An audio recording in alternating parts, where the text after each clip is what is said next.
I don't think it is being used to detract from other issues. It is an issue which has well percolated and should come out in the open. Walang kinalaman ng administrasyon sa pagsisiwalat ng espionage activities at troll farm operation umano ng China sa Pilipinas. Ito ay giniit ni Senate Majority Leader Francis Tolentino sa gitna ng umano'y ginagawang strategiya ng administrasyon para ilihis ang issue sa pag-aresto kay former President Rodrigo Roa Duterte.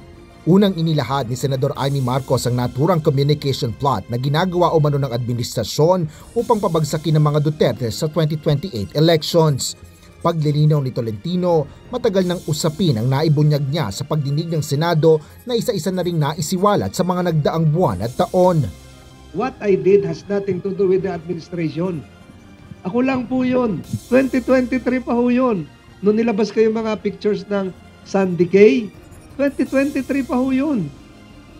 Ganong katagal na po ito. Sang-ayon rin ng senador sa suhestyon ni retired Supreme Court Senior Associate Justice Antonio Carpio na maghain na ng panibagong kaso sa International Tribunal kaugnay ng mga umano'y Chinese espionage activity sa Pilipinas.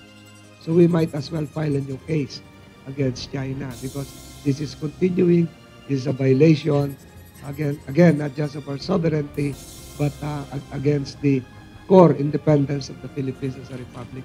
Kinumpirma naman ni Presidential Communications Office Undersecretary Claire Castro na naninindigan ang sandatahang lakas ng Pilipinas at mga katuwang na ahensya sa karapatan ng bansa. Partikular ito sa karagatang sakop ng Pilipinas na naaayon din sa international law. Alinsunod sa pangako ni Pangulong Marcos Jr.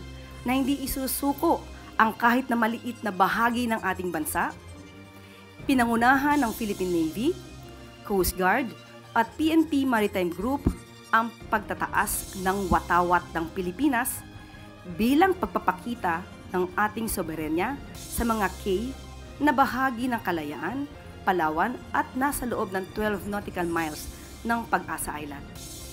Pagpapakita ito na hindi kontrolado ng Chinese Coast Guard ang Pag-asa K2.